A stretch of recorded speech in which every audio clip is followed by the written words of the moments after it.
Hello दोस्तों, तो आपका स्वागत है अपने YouTube चैनल टीम अमेजिंग 357 में। मैं Ashwini Raghuvanshi, faculty of maths. आज हम डिस्कस करेंगे अपना चैप्टर पोलिनोमियल क्लास 10th। तो इसमें 4 पॉइंट्सों पे हमें ध्यान रखना रहता है इस चैप्टर में। सबसे पहला होता है इंट्रोडक्शन, दूसरा होता है इसका ज्योमेट्रिकल मीनिंग पता होना चाहिए हमें, मीन्स ग्राफिकल मीनिंग पता होना चाहिए उसका जीरोज का। तीसरा होता है कि रिलेशन हमें मालूम होना चाहिए जीरोज का और कोफिशिएंट ऑफ पोलिनोमियल का। चौथा होता है डिवीजन एल्गोरिथम हमें पता होना चाहिए, और डिवीजन एल्गोरिथम कुछ नहीं होता है दोस्तों, division algorithm Euclid division lemma की तरह ही होता है। ठीक, तो इन 4 पॉइंटों पे आज हम बात करेंगे, क्योंकि आपका सपोर्ट पिछली वाली वीडियो में काफ़ी ज़्यादा रहा है आपका सपोर्ट, तो इसके लिए आज हम क्लास 10 का लेके आए हैं। और क्लास 10 का चैप्टर नंबर 2 है जिसमें पोलिनोमियल का बताया जाएगा। ठीक, तो शुरू करते हैं आज की क्लास। सबसे पहले बात करते हैं इंट्रोडक्शन क्या है इसका, कैसे बताते हैं कि ये लीनियर है, ये क्वाड्रेटिक है या ये क्यूबिक है। ठीक है, तो इसको फाइंड आउट करने के लिए दोस्तों हमें मालूम होना चाहिए कि जो हमारा वेरिएबल है उसकी हाईएस्ट पावर कितनी है। जैसे हमने लिखा 2x + 5, तो इसको हम जानते हैं क्या बोलते हैं, लीनियर वेरिएबल। अब इसको लीनियर वेरिएबल क्यों बोलते हैं, क्योंकि इसमें x की पावर मैक्सिमम कितनी है, 1 है, तो ये लीनियर हो जाता है। अब ले लो 2x² + 5x + 3, इसको बोलते हैं क्वाड्रेटिक वेरिएबल। ये क्यों बोलते हैं दोस्तों, क्योंकि इसमें x की मैक्सिमम पावर 2 है, और 2 जिसकी पावर होती है उसे क्वाड्रेटिक बोलते हैं। ऐसे जिसकी 1 पावर होती है उसे लीनियर बोलते हैं। क्यूबिक आ जाता है x की पावर 3, 5x² + 5x + 3, तो इसे क्यूबिक बोलते हैं। क्यूबिक सॉरी पोलिनोमियल होगा, बाय मिस्टेक।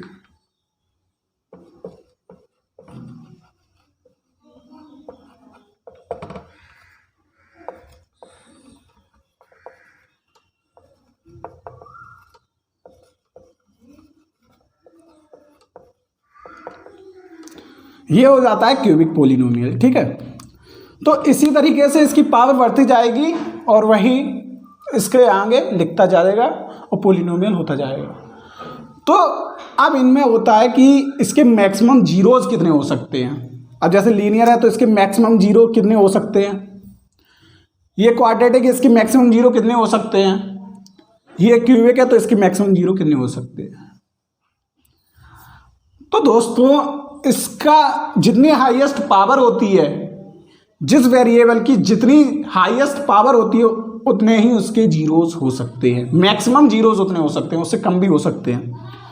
तो इसकी मैक्सिमम पावर 1 है, तो इसका मतलब जीरो इसका 1 होगा, ओनली 1 जीरो होगा इसका।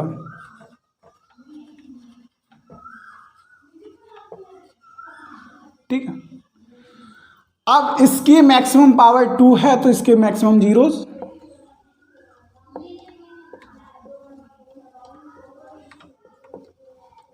मैक्सिमम 2 हो सकते हैं। अब इसकी x की पावर 3 है, मीन्स इसके मैक्सिमम जीरोस हो सकते हैं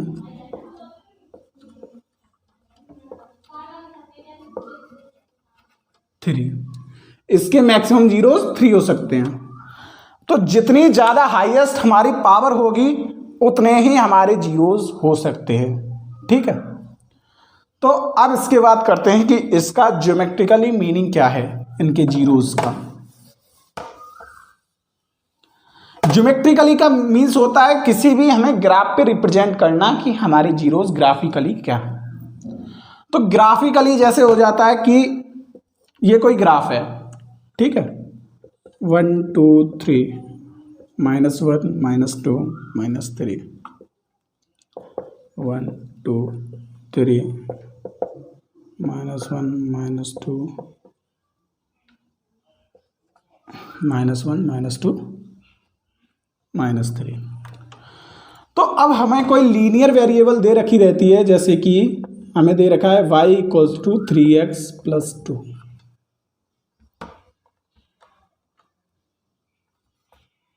ठीक है, तो जब इसके हम पॉइंट रख के जब निकालते हैं तो क्या निकालते हैं कि अगर हमने y को रखा 0,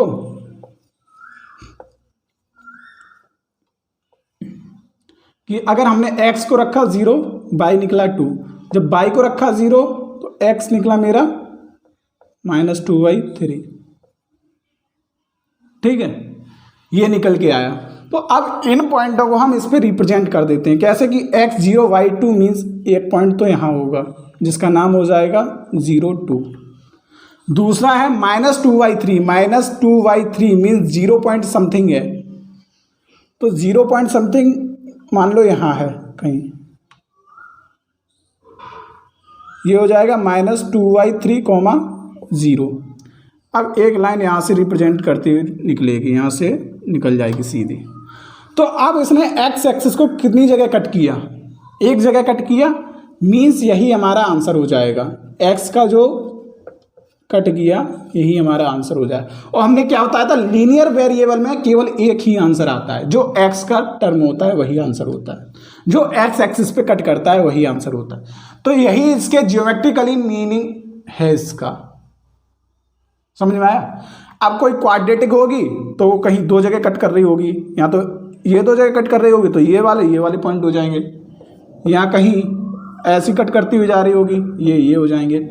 अब इस तरीके का कब बनता है, इस तरीके का पैराबोला कब बनता है, जब ए हमारा नेगेटिव हो, ए हमारा जब नेगेटिव हो। कब, जब इसकी स्टैंडर्ड फॉर्म ये हो, ax² + bx + c = 0। जब ये इसकी स्टैंडर्ड फॉर्म है,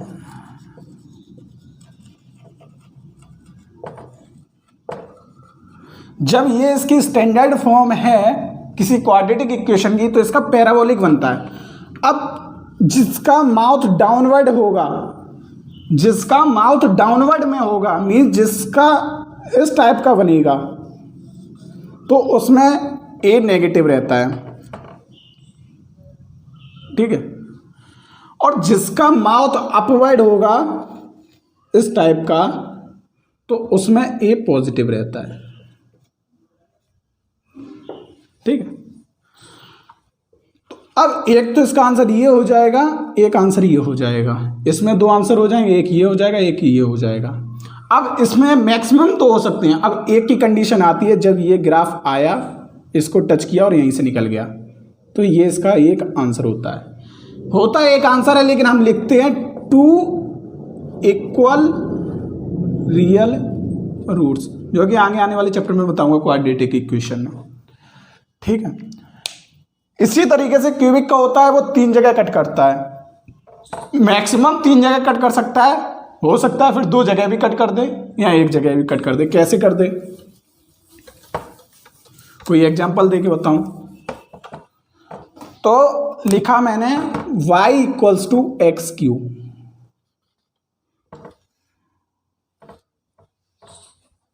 अब ये कैसे निकलेगा बताइए।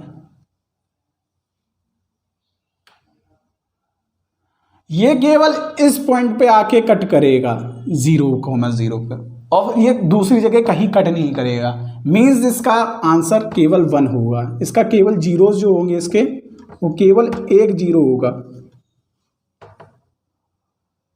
ओनली 1 0 होगा इसका, ओनली 1 0। इससे ज्यादा 0 हो ही नहीं सकते। ठीक है, तो अब इसके बाद आता है कि सर कुछ एग्जांपल देके बताइए कि ज्योमेट्रिकल मीनिंग का मतलब क्या हुआ, कैसे फाइंड आउट करेंगे। ठीक है, तो इसमें हम करेंगे क्या, इसमें सबसे पहले हम आपको कुछ एग्जांपल दे रहे हैं, तो वही देख लीजिए।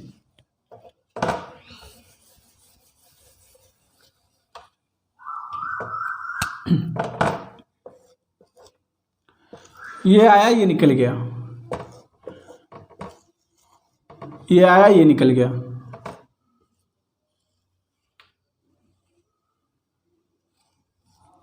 ये आया, ये निकल गया। तो अब क्वेश्चन आता है कि ये ग्राफ बना हुआ है, अब इसमें बोलता है कि आपको कितने आपके पास इसमें जीरोज हैं। इसके कितने जीरो हैं, इसके कितने जीरो हैं, इसके कितने जीरो हैं, और ये जीरो इतने क्यों हैं। ठीक है, तो जैसा कि मैंने बताया, जो एक्स एक्सिस पे कट करता है वो हमारा जीरोज होता है। ठीक है, तो यहां इसने दो जगह कट किया, मीन्स हमारे जीरोज कितने हो गए, 2 जीरोज हो गए। और जब 2 जीरो हो गए, क्यों हो गए, क्योंकि it cuts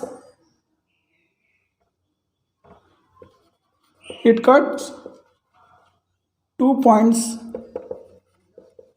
on x axis. केवल इतना आपको लिखना है। ठीक, similarly 1 2 3 4 zeros, because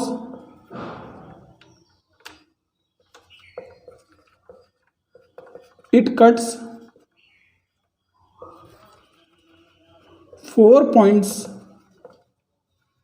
on x axis। Similarly यही लाइनें आपको यहां लिखनी है, बट यहां पे आपको जीरोज कितने हैं, 1 2 3 4।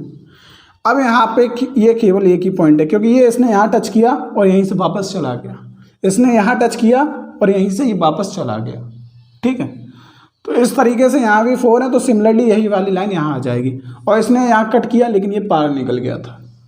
ठीक है, तो ये हो गया हमारा ज्योमेट्रिकली कैसे रिप्रेजेंट करना है, क्या इसके जीरोज होंगे ज्योमेट्रिकली आ जाए, तो ये हो गया पूरा इसमें। अब आता है कि आपको रिलेशन बताना है इनके जीरोज में और इनके कोएफिशिएंट ऑफ पॉलिनोमियल या फिर कोएफिशिएंट ऑफ इक्वेशन। ठीक है, तो क्या होता है,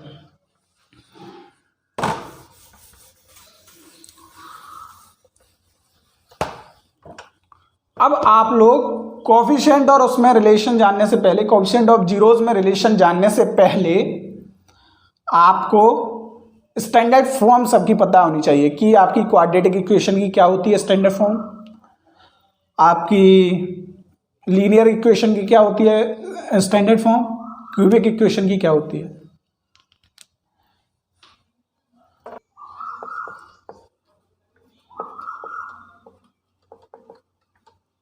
इस तरीके के चार्ट बना लीजिए तो आपको इजी रहेगा लर्न करने में कि लीनियर पॉलिनोमियल है, उसकी स्टैंडर्ड फॉर्म होती है ax plus b, where a is not equals to 0। अब ये नॉट इक्वल्स टू 0 क्यों होता है, तो ये अगर नॉट इक्वल्स टू 0 नहीं होगा तो ये पूरा टर्म 0 हो जाएगा, और जब ये टर्म 0 हो जाएगा तो केवल कांस्टेंट बचेगा, जब केवल कांस्टेंट बचेगा तो हमारा कोई वेरिएबल नहीं होगा, और जब वेरिएबल नहीं है तो हमारा लीनियर पॉलिनोमियल नहीं होगा। ठीक, तो हो जाएगा केवल कांस्टेंट टर्म। ठीक, तो ये रहता है इसमें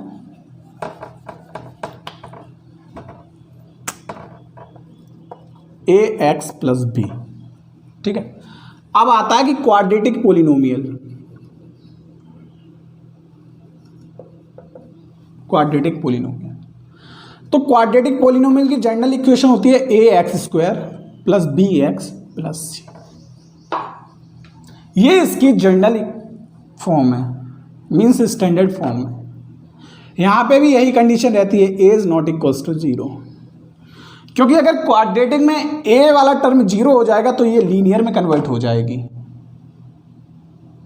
जैसे अगर यहाँ पे a वाला टर्म 0 हो जाता तो ये केवल कांस्टेंट रह जाता है, तो लीनियर खत्म हो जाता है। तो इसीलिए हाँ, आपका ये हो सकता है कि इसमें आपका कांस्टेंट गायब रहे, कोई दिक्कत नहीं, क्योंकि इसमें हमें 1 वेरिएबल चाहिए, इसमें हमें मैक्सिमम 2 वेरिएबल चाहिए, तो ये छोड़ के कुछ भी 0 हो जाए ये हमारी क्वाड्रेटिक रहेगी। क्यूबिक आती है ax³ plus bx² plus cx plus d, तो यहाँ पे भी a is not equals to 0, तो ये हो जाएगी हमारी क्यूबिक। तो इसी तरीके से आगे सारी आती जाएंगी। ठीक, तो अब ये इन तीनों की कंडीशन पता होनी चाहिए कि इसमें हमारा जिसकी पावर मैक्सिमम 3 पावर है, तो ये वाला टर्म जीरो ना होके बाकी सारे टर्म जीरो हो जाए, कोई फर्क नहीं पड़ता है, ये तब भी आपकी क्यूबिक कहलाएगी।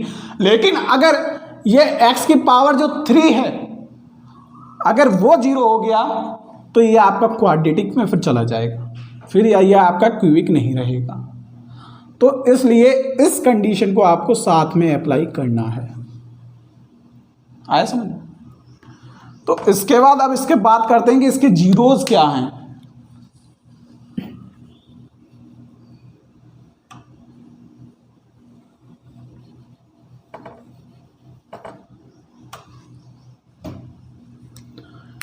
अगर लीनियर इक्वेशन का हम जीरोस चेक करें तो लीनियर इक्वेशन का यहां से x जब निकालेंगे तो क्या हो जाएगा -b/a।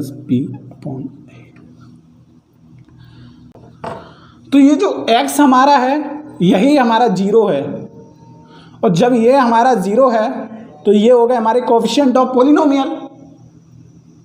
कोफिशिएंट ऑफ पॉलिनोमियल है तो जीरोस और पॉलिनोमियल के कोफिशिएंट में रिलेशन यही है।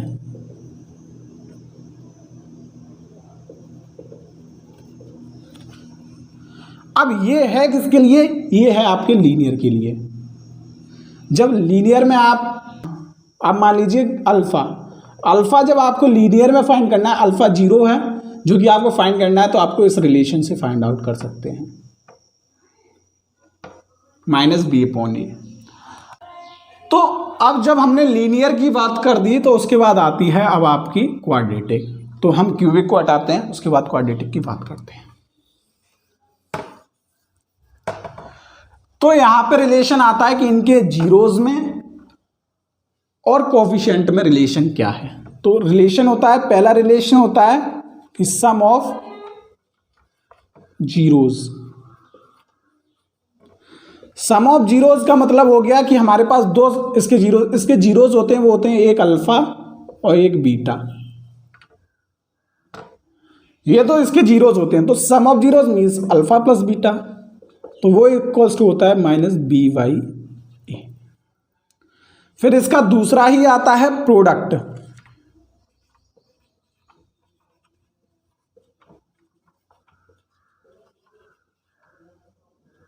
Product of zero means alpha into beta, ये इक्वल्स होता है c/a। अब जब ये दोनों हमको मालूम पड़ जाते हैं, फिर अब आता है कि इसकी इक्वेशन को फॉर्म कैसे करना है। ये दरअसल आपके क्वाड्रेटिक इक्वेशन चैप्टर में है, लेकिन अभी आपको थोड़ा बता दे रहे हैं कि इसकी इक्वेशन कैसे फॉर्म करते हैं। इक्वेशन को फॉर्मेशन करना, तो एक्स स्क्वायर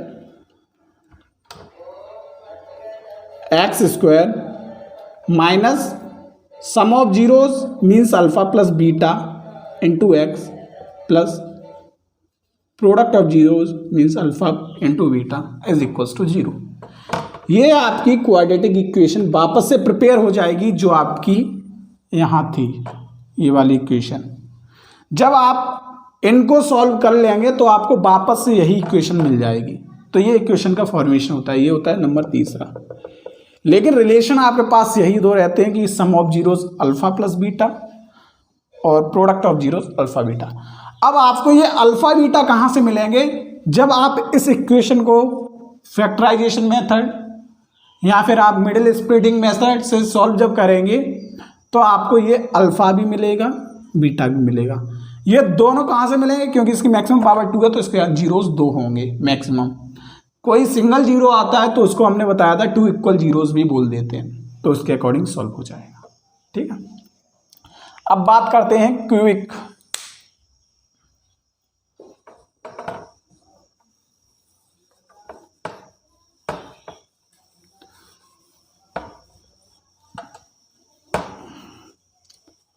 साथ ही साथ नोट करते जाइएगा।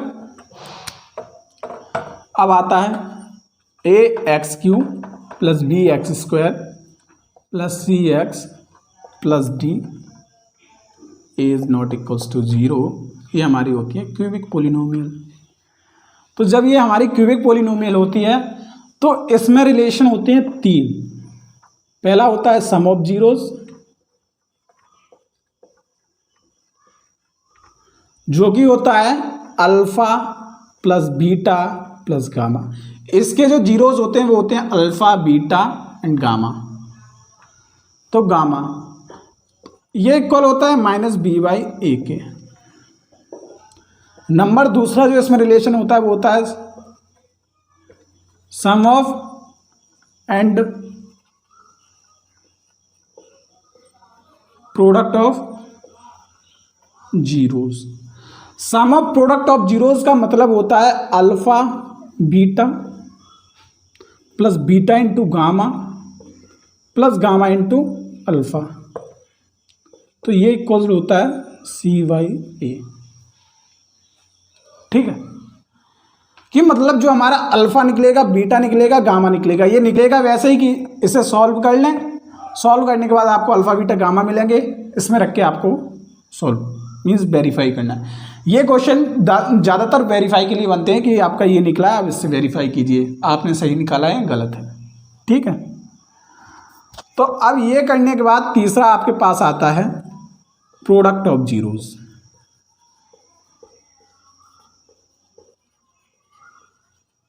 तो वो होता है alpha into beta into gamma is equals to -d/a। D क्या है यहाँ? तो डी हमारा कांस्टेंट है, जो कि मैंने अभी ऊपर आपको बताया था।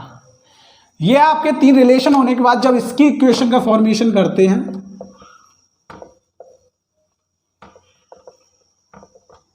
तो वो रहता है x³ minus sum of zeros alpha plus beta plus gamma into x² plus product वो sum of product of zeros alpha beta beta gamma plus gamma alpha into x minus product of zeros which is alpha into beta into gamma is equals to 0। तो जो ये equation निकलेगी आपको solve करने के बाद वही इक्वेशन आपकी ये होगी। यही बस वेरीफाई करने को आता है क्वेश्चन। तो बस आपको ये रिलेशन याद रखना है। ठीक है, तो अब इसके बाद होता है क्या, स्क्रीनशॉट ले लीजिएगा एक बार। तो अब इसके बाद क्या होता है, अब इसके बाद चौथा आपका आता है डिवीजन एल्गोरिथम। तो दोस्तों डिवीजन एल्गोरिथम भी कुछ नहीं है, सिंपल ही है। उसमें क्वेश्चन आता है वेरीफाई करने को कि डिवीजन एल्गोरिथम को वेरीफाई कीजिए।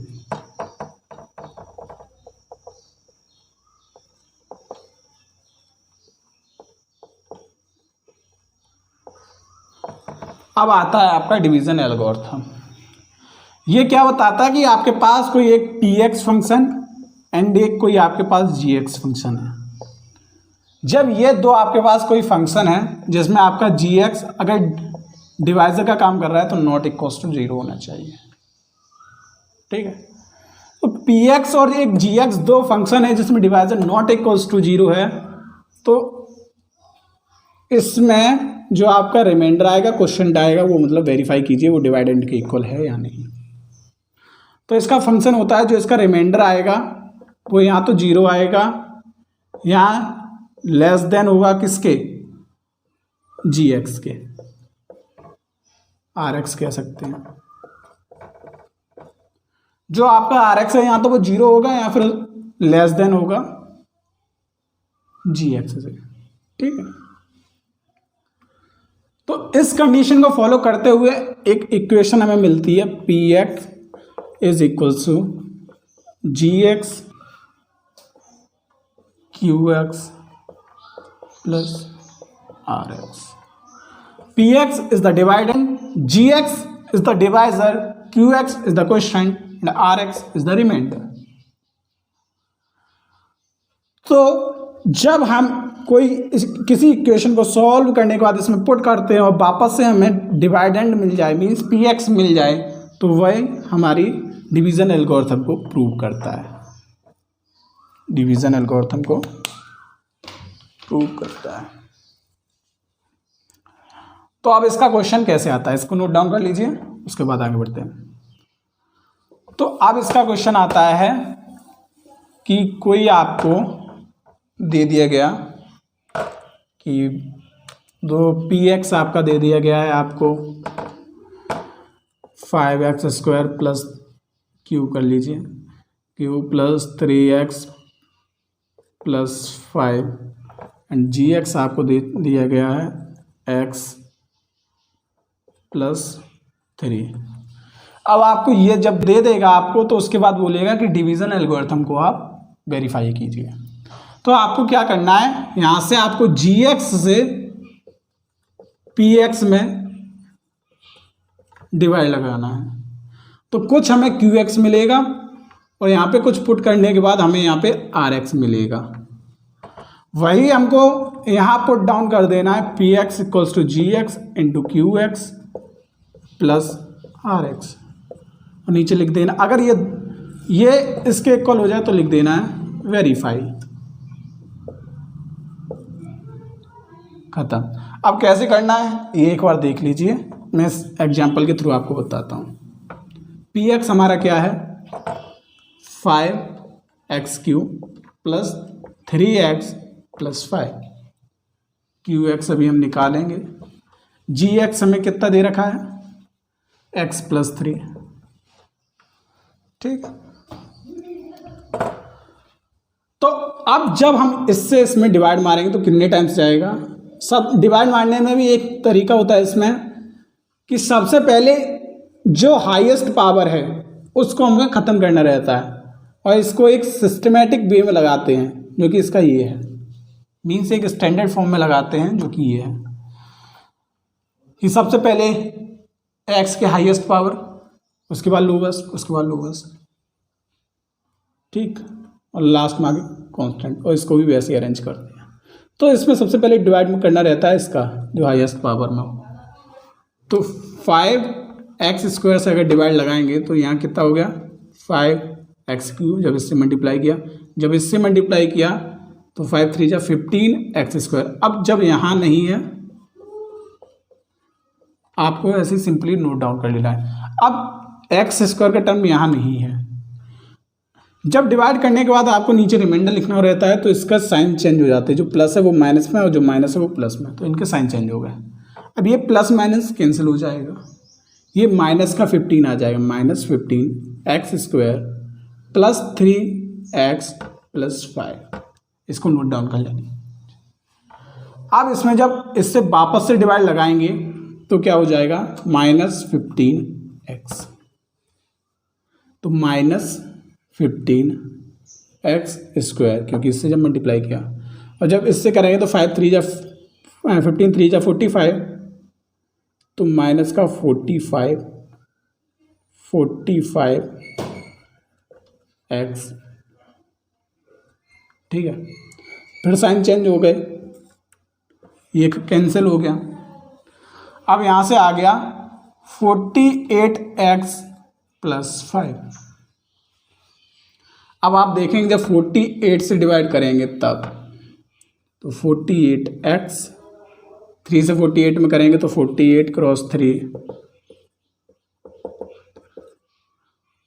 प्लस 1 4 4 माइनस माइनस, ये खत्म, ये माइनस का रिमाइंडर आ गया आपका 139 माइनस का, ठीक है। तो अब इसको रिप्रेजेंट करना है आपको कि px is equals to gx which is x plus 3 into qx 5x² minus 15x plus 48, जो कि आपको यहाँ से मिला है, प्लस rx जो कि आपको माइनस का 139 यहाँ से मिला है। अब जब इसको आप सॉल्व करेंगे तो आपको px ही मिलेगा, जो कि निकल के आएगा 5x³ प्लस 3x प्लस 5। ये जब आपका निकल के आएगा और वही आपका px है तो आपको लिख देना है डायरेक्ट हेंस वेरीफाइड, खत्म। ये आपको इसका आपको देना है। तो इसी को कंप्लीट करते हुए आज का चैप्टर हुआ ख़त्म आपका। अब इसके नेक्स्ट वीडियो में आपको कराएंगे इसके प्रैक्टिस क्वेश्चन, मीन्स आपको एनसीईआरटी के एग्जाम्पल एक्सरसाइज से क्वेश्चन। पूरा चैप्टर आपका इतने में ही ख़त्म हो जाता है, तो आप प्रैक्टिस सेशन चलेगा आपका अगली वीडियो में, इसी चैप्टर का प्रैक्टिस कराऊंगा। तो इसको ख़त्म करते हैं।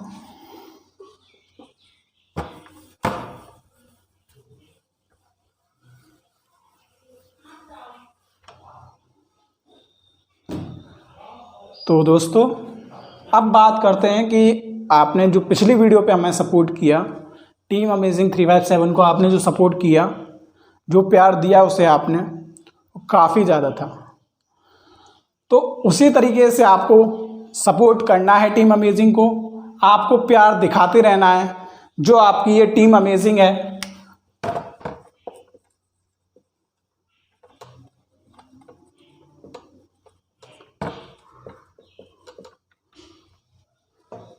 जो आपकी ये टीम अमेजिंग एक छोटी सी फैमिली है, इसको आपको स्प्रेड कर देना है, चारों तरफ फैला देना है। और ये आपका सपोर्ट रहेगा, हम लोगों का सपोर्ट रहेगा, हमारे एफर्ट रहेंगे आपके लिए दोस्तों, और आप अच्छा रिजल्ट पाएंगे, ये गारंटी है। तो अब आपको पिछली वीडियो की तरह आपको इस पर भी सपोर्ट दिखाना है, और like, comment, share and subscribe the channel which is Team Amazing 357। Okay दोस्तों, तो अलविदा लेते हैं यहीं इसी चैप्टर से।